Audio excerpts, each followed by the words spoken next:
नमस्कार, स्वागत है आपका आवाज एमपीसी में। मैं हूं नीरज। आज से 3 दिन की रिजर्व बैंक की एमपीसी की बैठक शुरू हो गई है। एमपीसी यानी मॉनेटरी पॉलिसी कमेटी की, जो ये तय करती है कि ब्याज दरें कैसी रखी जाए।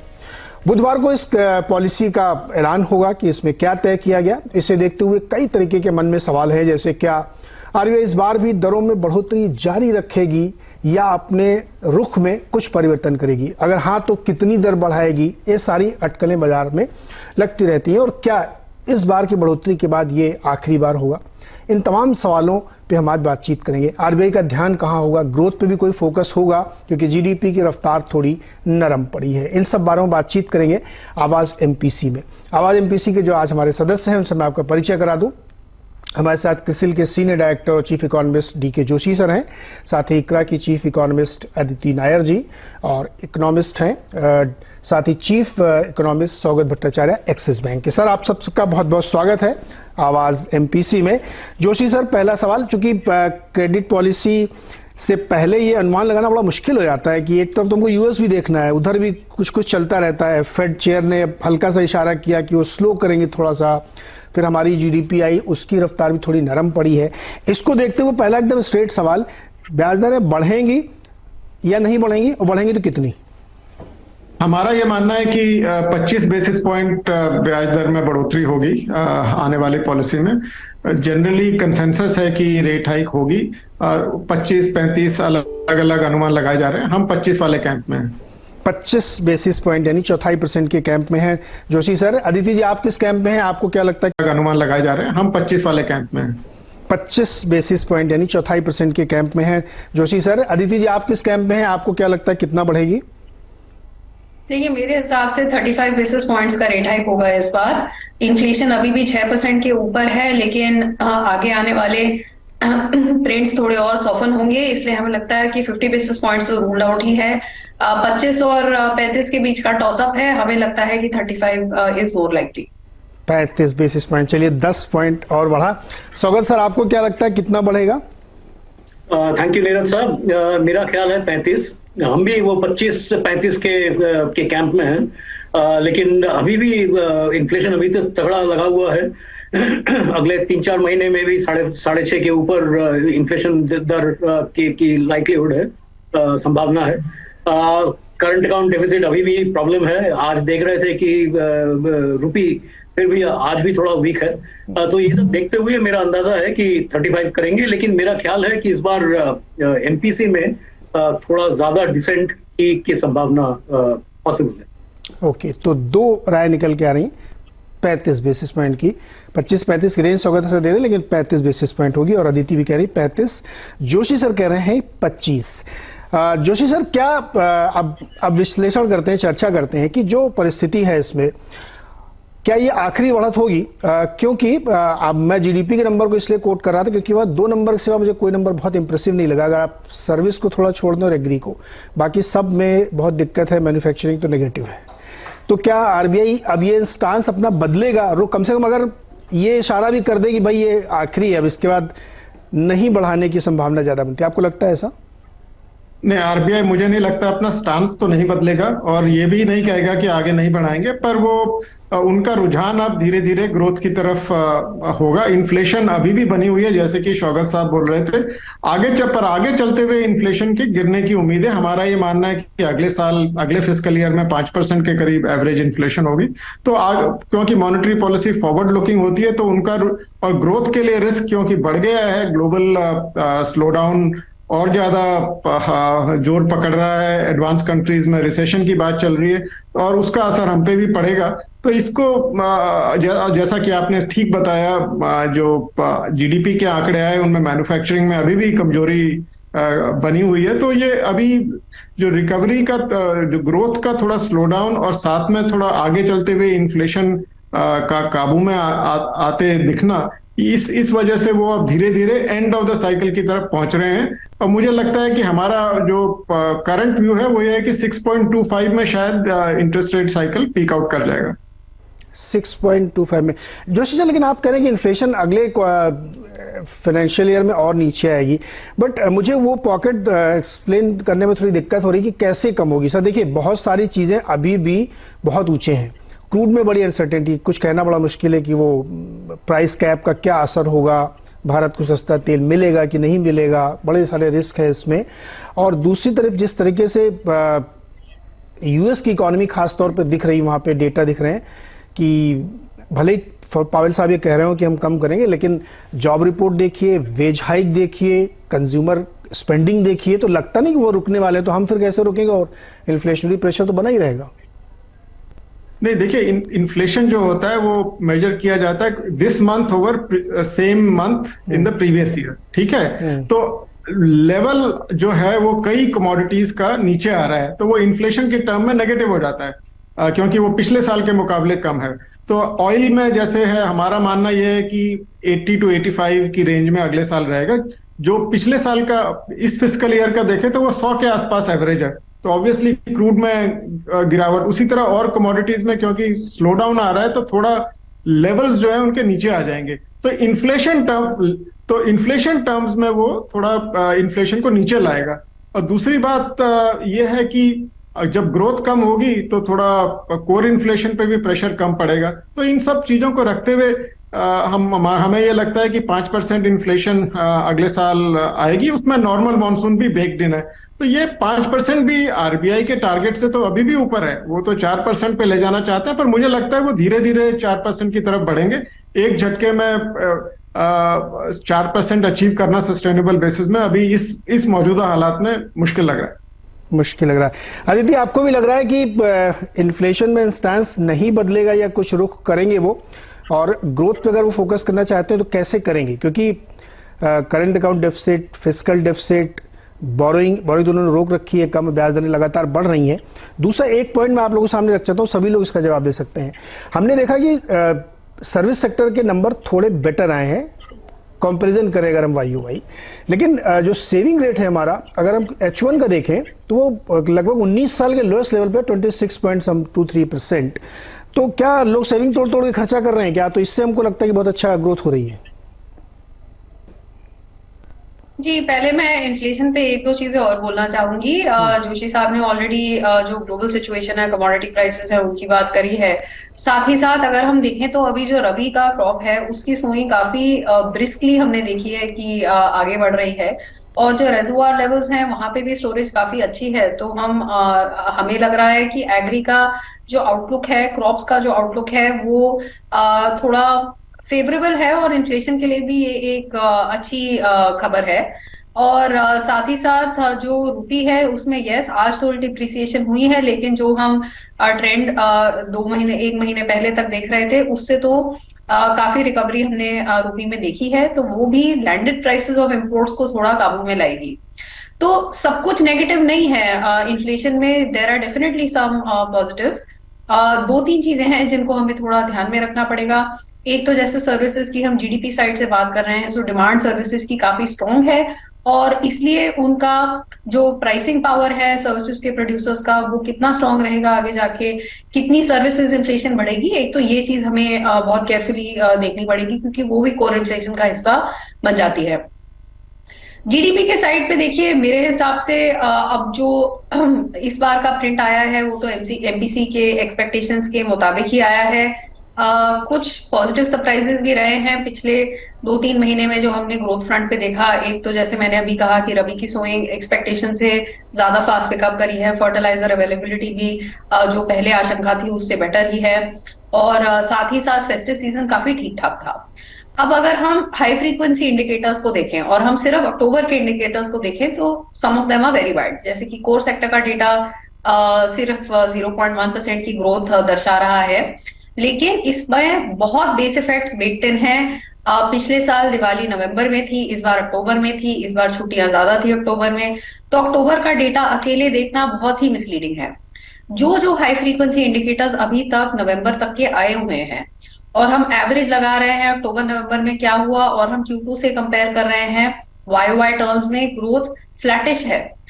सो अक्टूबर क्या ग्रोथ ट्रेंड्स देखना बहुत ही मिसलीडिंग है, पहले तो मैं ये बोलना चाहूंगी।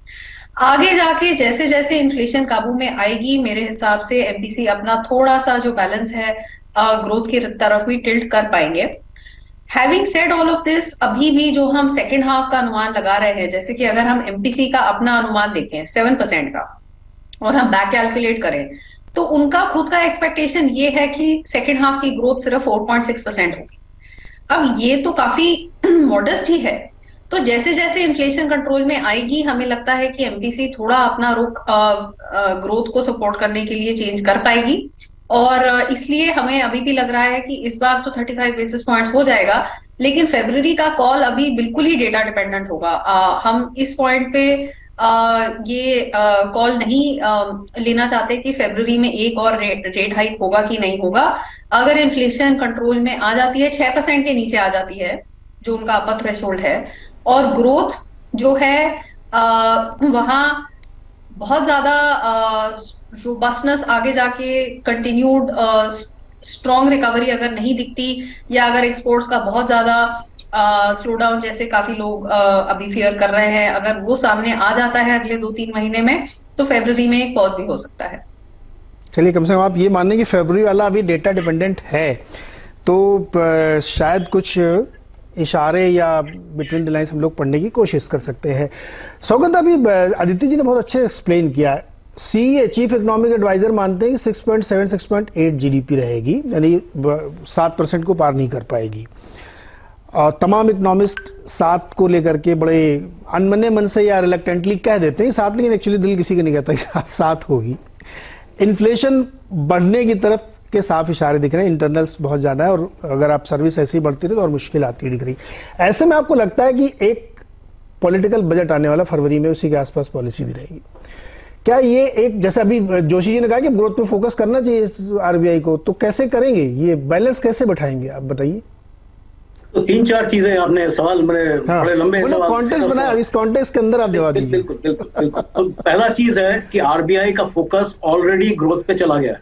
हाँ, आप यदि वो हमारे जो बुलेटिन में जो स्टेट ऑफ द इकोनॉमी जो चैप्टर आती है, इसके पहले जो चैप्टर 3-4 महीने के जो चैप्टर आते थे, वो खाली इन्फ्लेशन करता गया है। इस बार के चैप्टर में आप यदि देखें, यहाँ पे वो इन्फ्लेशन और ग्रोथ को बैलेंस करने की कोशिश करते हैं, नंबर 1। दूसरा चीज है कि अभी का जो नैरेटिव है ये चैप्टर में, ये इन्फ्लेशन, ये state of the economy chapter में, ये 2023 जो अभी तक जो फोकस था कि 2023 में ग्लोबल इकोनॉमी बहुत बड़ा स्लो डाउन होने वाला है, वो स्पिल ओवर इंडिया पे आएगा। अभी focus seems to have shifted कि टुवर्ड्स 2024 में क्या होने वाला है उस पे फोकस, ये चैप्टर यदि पढ़े वहां पे फोकस पे चला गया। हाँ, कि हमारा कैसा एग्रीगेट डिमांड कैसा रहेगा, आउटपुट कैसे रहेगी, ये रहेगी। ये दूसरा चीज है। तीसरा चीज है कि हमारा अभी भी फरवरी में हमारा अंदाजा है कि गवर्नमेंट की जो नीति है, जो स्टैंड है, वो अभी भी बहुत ज्यादा कुछ बड़ा कोई बड़ा स्पेंडिंग पैकेज नहीं होगा। अभी भी 6.4 से लेके वो 50%, जैसे फाइनेंस मिनिस्टर अगले पिछले बजट स्पीच में कहा था, वो 50 कमाते जाएंगे। हाँ, वो 4.5 उनका जो टर्मिनल फिस्कल डेफिसिट की रेट है। तो ऐसा नहीं कि बहुत फिस्कल में बहुत ज्यादा कुछ ब्लो आउट होने वाला। ग्रोथ के नंबर्स अभी जो जोशी जी ने और अदिति जैसे कहा कि अभी भी धीरे धीरे स्लो डाउन के अंदाजे दिख रहे हैं। अब मेरा अंदाजा है कि अभी तक 190 बेसिस पॉइंट बढ़ाया है रिपो रेट एमपीसी ने। अभी भी ग्रोथ में ऐसा कोई ये नहीं है। आप पीएमआई के नंबर्स देखे हैं, मैन्युफैक्चरिंग और सर्विसेज पीएमआई, ऐसा कुछ ग्रोथ में बहुत बड़ा वीकनेस अभी भी दिखने नहीं आया है। लेकिन आशा कर सकते हैं कि थोड़ा बहुत वीकनेस तो होगा और होना भी चाहिए कि यदि अगले साल ग्लोबल ग्रोथ 3% 2% यदि आए और हम लोग 7% पे ग्रो कर रहे हैं तो बड़े मैक्रो इम्बैलेंसेस बढ़ेंगे। तो ये सब चीज देखते हुए मेरा अंदाजा है कि एमपीसी की फोकस डेफिनेटली ग्रोथ की तरफ जाएगी। हाँ, लेकिन इन्फ्लेशन अभी जो आदित्य जोशी साहब जो कह रहे हैं कि अभी भी लगा हुआ है, लेकिन मैं जोशी साहब से बिल्कुल सहमत हूँ कि अगले साल FY24 में हमारा भी एवरेज है कि इन्फ्लेशन एवरेज करीब 5.1% तक के आ जाए। 5.8% के आसपास या उसके इशारे में रह सकती है, तो ये एक कंफर्टिंग जोन हो सकता है। लेकिन आप सब लोग ये कह रहे हैं ग्रोथ पे फोकस होगा, तो कैसे करेंगे? क्योंकि चैलेंजेस हैं और उस पर हम लोग बातचीत करेंगे एक ब्रेक के बाद। क्योंकि इंपॉर्टेंट फैक्टर ये है कि आपका जो जॉब सिनेरियो वो तो बहुत ही कमज़ोर है। और वो नंबर्स में रिफ्लेक्ट होता है। बॉटम ऑफ द पिरामिड में डिमांड नहीं है, ये हमने अभी Q2 के रिजल्ट कवर किए तो उसमें साफ कंपनियों की तरफ से दिखा, केवल प्रीमियम सेगमेंट में ग्रोथ आ रही है। तो ऐसे में चैलेंज ये है कि आरबीआई को भी ग्रोथ पे फोकस करना है और सरकार को भी करना है। टूल्स क्या है? अगर आप रेट बढ़ाते रहते हैं तो फिर क्या टूल्स हो सकते हैं? ब्रेक के बाद इस पर बातचीत होगी।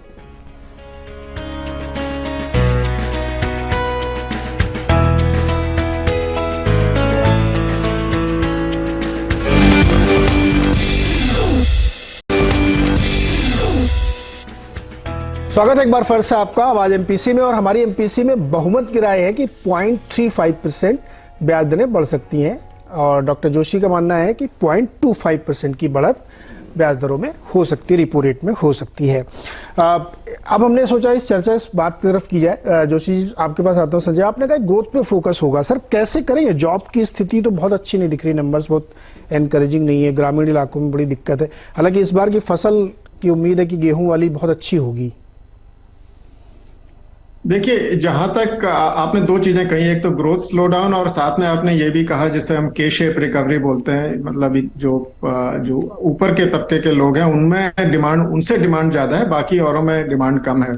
तो इसका उपचार तो सिर्फ बजट ही कर सकता है, क्योंकि वो टारगेटेड सब्सिडी और टारगेटेड सपोर्ट जैसे कि हमने फूड प्रोग्राम में देखा और मनरेगा वगैरह से देखा, इन्हीं तरीकों से गवर्नमेंट थोड़ा बहुत टारगेटेड वे में जो लोअर इनकम ब्रैकेट्स हैं उनको सपोर्ट कर सकती है। ओवरऑल फोकस गवर्नमेंट का जो है वो ग्रोथ प्रमोशन है और उससे वो आएगा इंफ्रास्ट्रक्चर स्पेंडिंग के दौरान। तो मुझे लगता है जो इंफ्रास्ट्रक्चर स्पेंडिंग का जो उन्होंने मोमेंटम बनाया हुआ है वो इस बजट में भी कंटिन्यूड रहेगा और थोड़ा टारगेटेड सपोर्ट रहेगी।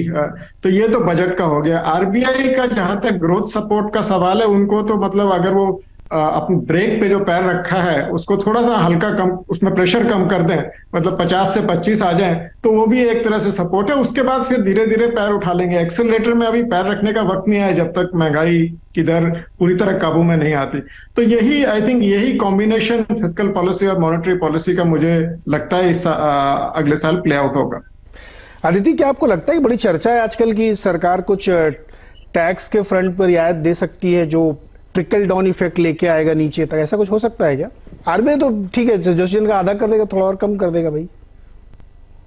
देखिए मतलब सर आदित्य से पूछा मैंने जी। Sorry ji Aditya. So just as a follow up दो चीजें मैं बोलना चाहूंगी। एक तो हमारा भी यही अनुमान है कि FY24 का जो सीपीआई इन्फ्लेशन होगा वो 5 से 5 to 5.2% की रेंज में होगा। तो ब्रॉडली जैसे बाकी दोनों भी कह रहे हैं, हम भी ये एक्सपेक्ट कर रहे हैं कि इन्फ्लेशन थोड़ी तो मॉडरेट होगी अगले साल, 4% के ऊपर रहेगी लेकिन थोड़ी मॉडरेट होगी। अब उस सिचुएशन में ग्रोथ कहाँ सेटल होती है, हम उसको कैसे इंटरप्रेट करते हैं, ये बहुत इंपॉर्टेंट रहेगा। और कि हम ग्रोथ को, जो पोटेंशियल जीडीपी का ग्रोथ है उससे ऊपर है कि नीचे है कि आसपास है, ये बहुत इंपॉर्टेंट एक फैक्टर रहेगा। ये आगे जाके एमपीसी क्या डिसीजन लेती है, रेट हाइक्स फरवरी में होते भी हैं कि बस ये एक लास्ट रेट हाइक होगा, इन सब चीजों को डिटरमिन करने में। अब देखिए, जब तक बजट की बात आती है, मेरे हिसाब से अगर हमें ग्रोथ को सपोर्ट करना है तो वो एक्सपेंडिचर के थ्रू बेटर हो पाएगा अभी जो सिचुएशन है उसमें। अभी वैसे भी के शेप रिकवरी की डीके सर ने भी बात करी, और जो टैक्सेस हैं वो क्योंकि ज्यादातर कॉर्पोरेट्स, बिग कॉर्पोरेट्स और big tax payers, big income tax earners, उनसे ज्यादा आते हैं। और जो अभी स्ट्रगल है, चैलेंज है, वो दूसरे सेक्शन ऑफ सोसाइटी में है। आई एम नॉट श्योर कि अभी की सिचुएशन में टैक्स कट्स बहुत इफेक्टिव होंगे और बहुत क्विकली जो डिजायर्ड रिजल्ट्स हैं उनको ला पाएंगे। मेरे हिसाब से गवर्नमेंट प्रिफर करेगी कि जो टैक्स रेवेन्यू का बेस जो इतना इम्प्रूव हुआ है पिछले कुछ सालों में, उसको प्रोटेक्ट करके रखें और टारगेटेड तरह से एक्सपेंडिचर उन सेक्टर्स में ला पाए जहां पे ये जो के शेप्ड रिकवरी ने बेनिफिट नहीं दिखाया है, तो उनको सपोर्ट करने के लिए। दादा, फाइनल कमेंट आपका संक्षेप में। अगर इन्फ्लेशन कम होगा तो जीएसटी का कलेक्शन भी थोड़ा कम होगा और आईजीएसटी भी कम होगा, तो टैक्स रेवेन्यू तो हमारे पास उतना है नहीं आएगा फिर। सॉरी, आप बिल्कुल सही कह रहे हैं। बिल्कुल सही कह रहे हैं कि टैक्सेशन में जितना जो इस बार की जो बयानसी जो देखने में मिली है, वो बयानसी आगे चल के आने की संभावना है। मेरा ख्याल है, अंदाजा है कि जो अगले साल के जो टारगेट्स रहेंगे वो नॉमिनल 11%, 12% जीडीपी ग्रोथ के हिसाब से वो टारगेट करेंगे। अभी उनका from the fiscal side, budget side, उनका बिल्कुल टोटल उनका फोकस है कि किस तरीके से फिस्कल डिसिप्लिन और एक्सपेंडिचर एफिशिएंसी किस तरीके से बढ़ा है। ये ट्रेजरी सिंगल अकाउंट वगैरह जो आप सुन रहे हैं, तो एक तरफ से जितने वेस्टफुल एक्सपेंडिचर्स है वो काटेंगे, और लेकिन उसके साथ साथ जो बॉटम ऑफ द पिरामिड जो रिलेटेड एक्सपेंडिचर सब्सिडी वगैरह है वो चलाते जाएंगे। सेकंड चीज from the monetary policy side, दूसरा हम अभी तक बात नहीं किए हैं क्रेडिट हम लोग को देखने का मिला है। Credit particularly to the micro small जो एमएसएमईज की जो क्रेडिट होते हैं वो बहुत स्ट्रांग रहा है इस बार, ये साल में। वो हमारा ख्याल है, वो कोशिश रहेगा कि वो क्रेडिट उस तरीके से बढ़ाते जाए। एंड वन रीजन जो हम लोग जो सुने कि वो रेट हाइक्स जो किए हैं अभी तक, उसको थोड़ा मॉडरेट करेंगे। तो ये क्रेडिट पे बहुत बड़ा निशाना रहेगा मॉनेटरी पॉलिसी और आरबीआई के पर्टिकुलरली में, क्योंकि ये एमएसएमई सेगमेंट को काफी सपोर्ट दिया है, और ये एमएसएमई सेगमेंट को बढ़ावा देने के लिए उनके तरफ जितनी क्रेडिट मोमेंटम जितनी रही है, वो क्रेडिट मोमेंटम को सस्टेन करने की कोशिश करेंगे, आइदर बाय इंटरेस्ट रेट्स या तो दूसरे जो पॉलिसीज एसपीटीआर पॉलिसीज जो सपोर्ट करके। बिल्कुल परफेक्ट है। तो हमारी एमपीसी की राय ये है कि अभी ब्याज दर एक बार बढ़ेगी, 25 या 35 के बीच में कुछ भी हो सकती है, उसके बाद शायद फिर वो डेटा डिपेंडेंट डेटा देख के तय किया जाएगा। लेकिन भारत में तो मुझे पता नहीं के शेप रिकवरी क्या हालत, लेकिन एक फैक्ट आप लोगों के सामने रखता हूँ, शेयर करता हूँ कि दुनिया में रोलेक्स जैसी तमाम महंगी घड़ियों के दाम 15% गिर गए हैं। अब अमीर लोग भी थोड़ा महसूस कर रहे हैं, तो पता नहीं, हो सकता है के शेप में भी क्रैक देखने को मिल रहा है। बहुत बहुत शुक्रिया हमारे साथ जुड़ने के लिए सर, बहुत बहुत धन्यवाद आपका। हम लोग क्रेडिट पॉलिसी दिन एक बार फिर जुटेंगे और एनालाइज करेंगे कि आरबीआई क्या कदम उठा रहा है।